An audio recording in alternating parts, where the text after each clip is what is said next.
সুপ্রভাত। আরও একটি সুন্দর দিন, সুন্দর সকাল এবং পরম করুণাময় সর্বশক্তিমান ঈশ্বরের কৃপায় আরও একটি নতুন সকাল দেখার সৌভাগ্য আমার হয়েছে। এবং আজকে আমার 365 ডেজ চ্যালেঞ্জের 45তম দিন। এই 45তম দিনে আমি বেরিয়ে পড়েছি আমার আজকের যে নিজেকে দেওয়া নিজের যে চ্যালেঞ্জ, নিজেকে শারীরিক এবং মানসিকভাবে সুস্থ রাখার জন্য 1 ঘন্টা নিজেকে সময় দেওয়া এবং শারীরিক ব্যায়াম, হাঁটাচলা, দৌড়ানো, সঙ্গে কিছু এক্সারসাইজ করা।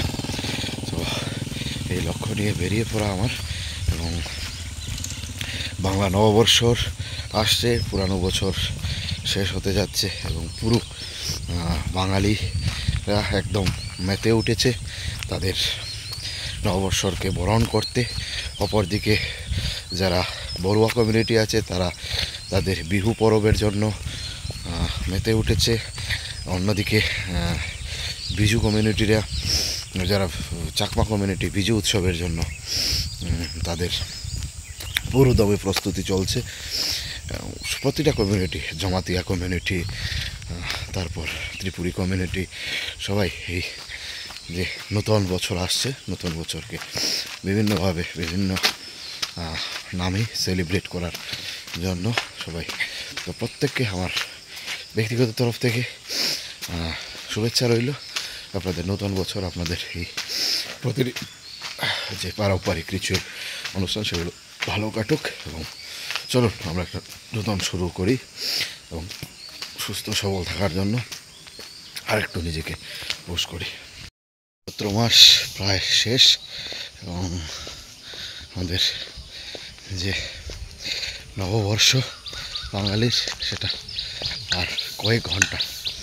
এবং আমরা যতই শত ব্যস্ততার মধ্যে থাকি, যা কিছুই থাকি, এই কয়েকটা দিন, কয়েকটা মুহূর্ত আমরা একসঙ্গে পরিবারের সঙ্গে কাটাতে চাই। এবং আমাদের পয়লা বৈশাখ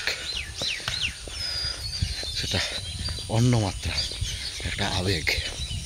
তো এর জন্যই বাঙালি হয়তো বাঁচে, বাঙালি তাদের যে রিচুয়াল সেগুলোকে উদযাপন করার জন্যই হয়তো প্রতিদিন চেষ্টা করে, প্রতিদিন এই শত কষ্ট, শত বঞ্চনা, শত লাঞ্ছনা সহ্য করে কর্মক্ষেত্রে, চাকরি ক্ষেত্রে এবং সামাজিক ক্ষেত্রে বাঙালিকে এও প্রতিপন্ন করা হয়। আমি গর্ব করে বলি যে আমি হিন্দু বাঙালি এবং আমার রিচুয়ালগুলো আমি গর্বের সাথে পালন করি।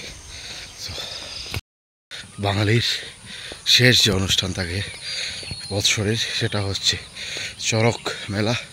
শিবের গর্জনে চড়কের মেলায় আমরা পুরাতন বছরকে বিদায় জানাই। এই সেই জায়গাটা যেখানে আগামী চৈত্রের 31শে চৈত্র চড়ক মেলা অনুষ্ঠিত হবে। সো আপনারা যারাই আছেন আসুন এই জায়গায় এবং এই বাঙালির শেষ যে উৎসব সেটাকে আরও বেশি প্রাণবন্ত করে তুলুন। এখানে দীর্ঘদিন ধরে চড়ক হয়ে আসছে। এটা আমার পৈতৃক যে গ্রাম, সেই গ্রামের চড়ক আমি ছোটোবেলা থেকে এখানে দেখে আসছি।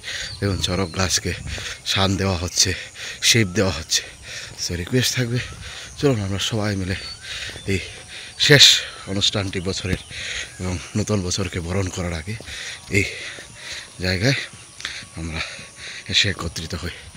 আর নিজেকে সুস্থ রাখতে, নিজেকে শারীরিক এবং মানসিক ফিট রাখতে অন্ততপক্ষে নিজেকে 1 ঘন্টা সময় দিন। এই 1 ঘন্টা কীভাবে আমাদের জীবনে ইন্টারেস্ট সহ ফিরে আসবে, সেটা আপনার 21 দিন যদি কেউ নিজেকে এই এক্সারসাইজের মধ্যে দিয়ে নিয়ে যায়, স্যার একটা পজিটিভ রেজাল্ট পাওয়া যায়, যেটা আমি নিজে পেয়েছি। তো সবাইকে আমন্ত্রণ রেখে আপাতত আজকের মতো বিদায় নিচ্ছি। ভালো থাকবেন, সুস্থ থাকবেন।